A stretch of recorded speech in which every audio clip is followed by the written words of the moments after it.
Alright, we gotta make this a little taller. There we go. Oh, that's too tall. Bring it down. Oh, yeah. Okay. Find the discriminant. Remember, this is the discriminant, whereas, right? Whereas ax squared plus bx plus c is equal to 0. This only works if this is equal to 0. So to do that, I need to make this equal to 0, so I have to add 8. Add 8. Right? And so what I get is negative n squared plus 6n minus 9 equals 0. And now I have A, B, and C. Right? Now what is the discriminant?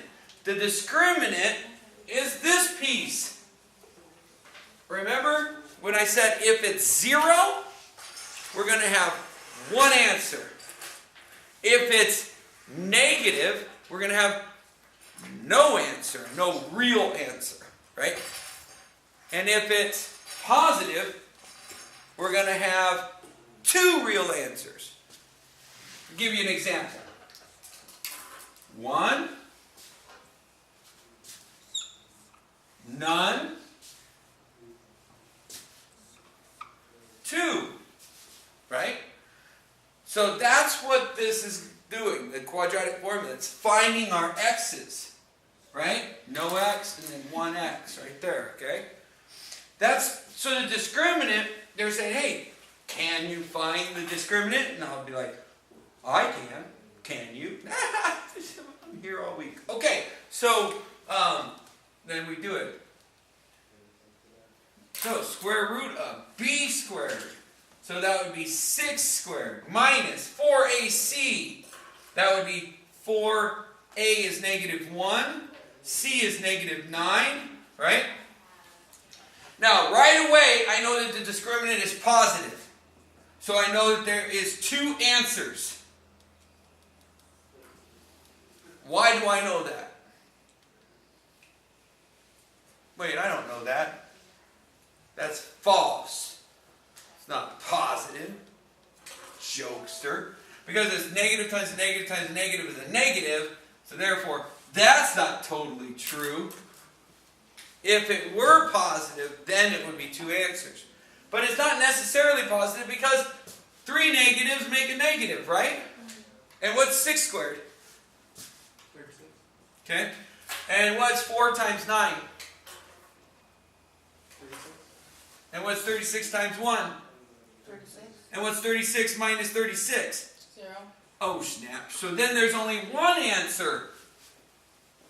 I knew that. I knew that. Okay? So the discriminant is actually equal to 0. Okay? And in this case, there's one answer. That means that the lowest point or the highest point, which one would it be in this case? Is this a smiling parabola or is it a frowning parabola? And why? Come on, people. Smiling. Why? Positive. What's positive? Was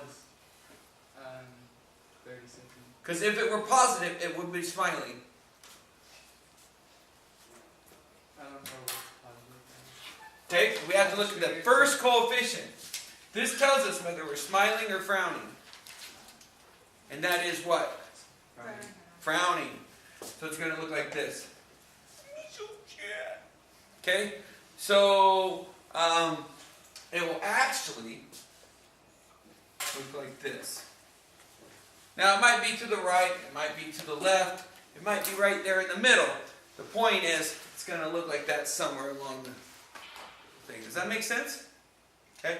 And then we would have to use our techniques, right, to figure out what the axis of symmetry is and all that stuff to graph it. But they don't ask that. They just want to know what the discriminant is. That's it. And they might ask you, how many solutions are there? In this case, 1 solution.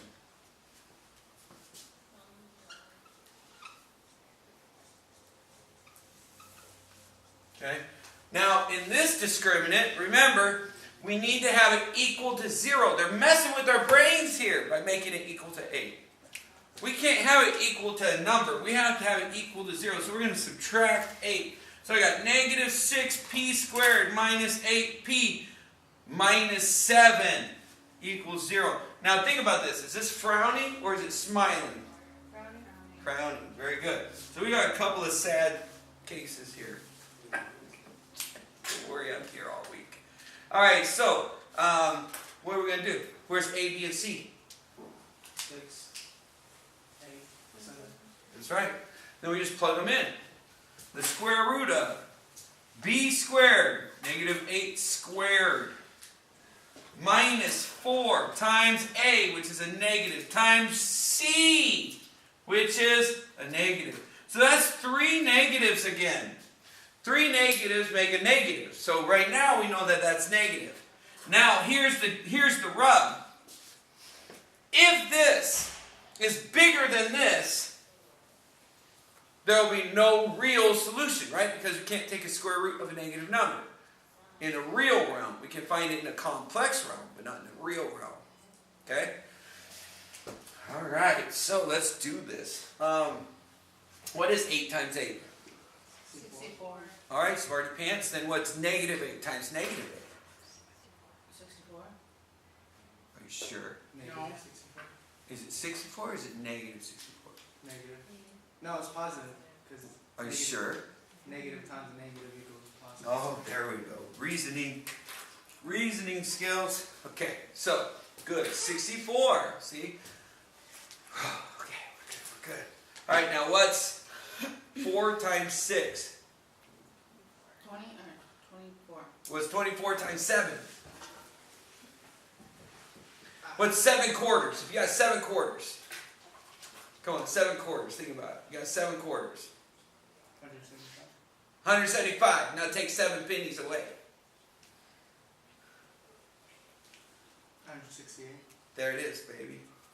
But you might want to check it. Okay. Alright.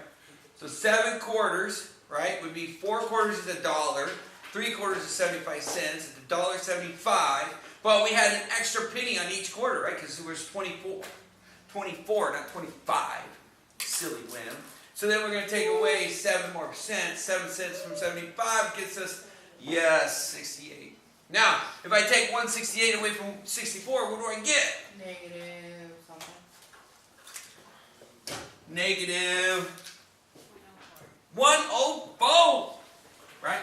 Now can I break that down? Well, the first thing we do to a negative is what, fellas? Ladies? Come on. I would like to know, I would really like to hear you say, I would really want to hear you say this vowel that I am trying to stress to you all year long about complex numbers, because I would like to hear you say this vowel that has to do with me, but yet I would like to hear it. So you would know that vowel. I! Holy cats, you guys are so smart. See? Okay, so there it is. So you pull out the I, right, because it's imaginary. And now you have 104. Break down the 104. What goes into 104? 2. How many times? 52. Okay, then break down the 52. 2, 26, 2, 13, 13, 13. Okay, so then we got 1, right? Pull out your pairs. We get to pull out an I. I always gets to come out. We get to pull out a 2. So we have 2I square root. What's left? 2 times 13, which is 26. And so your discriminant is 2I square root 26. In other words, there is no solution Because this thing looks not like this. Oh no, oh no, oh no. It looks more like this. It's either like this. Oh wait, it can't be there. Because that would cross, right? So the only way, this thing has to look something like that, somewhere down below. It can't touch, right? We know it's frowning, but it can't touch. So therefore it has to be below. We don't know where, we know somewhere below the line. Does that make sense? Kinda? Sorta? A little bit? What makes it 26 square root? Ah, so what's 2 times 13? Boom, shakalaka. So what's not paired up stays in the radical. Okay? What's not paired up, so these two come out, one of these comes out. Right? Square root of 4 is 2. So the 2 comes out. Okay? Alright. Let's move on. 36.